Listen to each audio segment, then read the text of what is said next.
What if this is freedom? All right, so follow me here. What if this moment, this breath, this messy, ordinary, still becoming life, what if this is freedom? Not the kind of freedom they taught us to chase. Not the one wrapped in applause or titles or escape plans, but the kind of freedom that lives in your rib cage when you finally stop performing, right? The kind that holds you when you rest without apology. The kind that doesn't need to be announced because it's already embodied, right? So I'm going to reiterate a story just to kind of bring us all back and tie in previous Mindful Mondays. So previously I mentioned a story about when one of my good friends reached out to me and they asked me, why am I giving everything to a job and nothing to the one who's actually doing the job, me, right? I mentioned in the last Mindful Monday that the question stirred something up in me, right? I had been pouring myself into something that was empty, right? Producing, pleasing, perfecting, because I thought that was what devotion looked like. But it turns out devotion without self-love is just self-abandonment dressed as a hustle. So with that being said, as the story continues, I changed. I became the 3 a.m. guy. I was the one that you would see on YouTube or on Instagram who meditates and does everything before sunrise, who drops his head in water at 4 a.m. I was doing all of those things. Under the guise of cracking the code to self-mastery, right? And I had started worshiping my own grind. But I had forgotten one thing. I had forgotten the power of grace. And still, grace found me. Grace reminded me that freedom is not a performance. It's presence. So not too long ago, I took a moment to take a pause.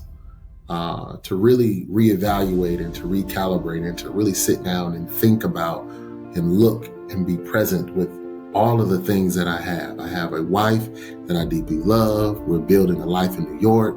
I can walk without pain. I'm waking up with more clarity. I have less fear.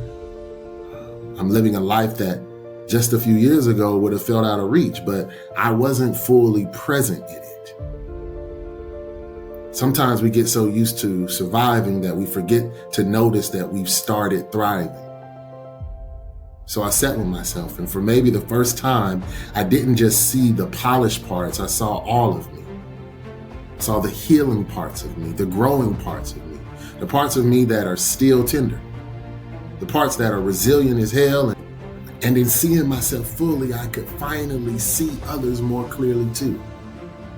You see, I had stopped assuming the worst. If someone didn't answer the phone, I didn't spiral. I gave them grace. If a friend didn't show up how I hoped, I didn't take it personally. I checked in, and more often than not, I found out that they were carrying storms I couldn't see, storms that had nothing to do with me at all. What if that kind of clarity of self, of others, is freedom? What if freedom is building something with your own hands and knowing it doesn't have to be perfect to be purposeful? What if it's forgiving your family, not because the past didn't hurt, but because you've come to understand that they were doing the best they could with what they had? What if it's releasing the weight of betrayal, even if the memory still lingers, and choosing again and again to move forward anyway? What if it's loving your wife like she's soft and sacred and safe because she is, and you're finally able to recognize that kind of love?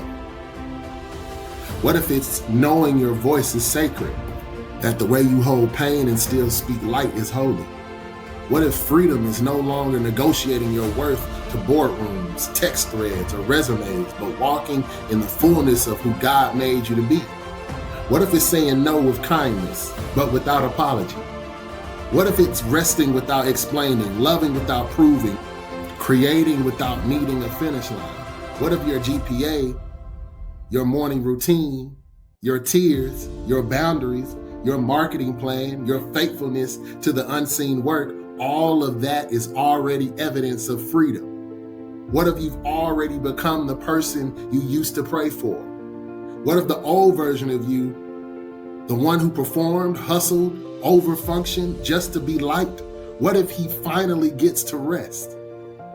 And what if just maybe the struggle is part of the testimony too? Because many moons ago, I asked God to use me, not just in my joy, but in my fatigue, not just in my clarity, but in my confusion. And I'm starting to realize that prayer is being answered every single day. It's in the quiet moments when I choose not to rush. It's in the boundaries I hold, not to push people away, but to honor myself. It's in how I speak to myself now, with love, with patience, with curiosity. It's in how I refuse to perform, how I rest, how I trust. So this week, as you move through the noise and the nuances, I invite you to ask yourself gently, what if this is freedom? What if your breath is the revolution? What if peace is the protest? What if rest is resistance?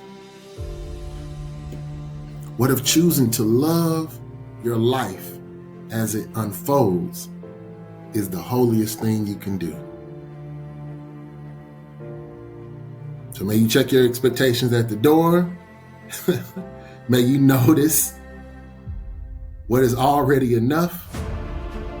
May you remember that freedom isn't ahead of you, it's already in you, right here and right now. And may this Monday be mindful.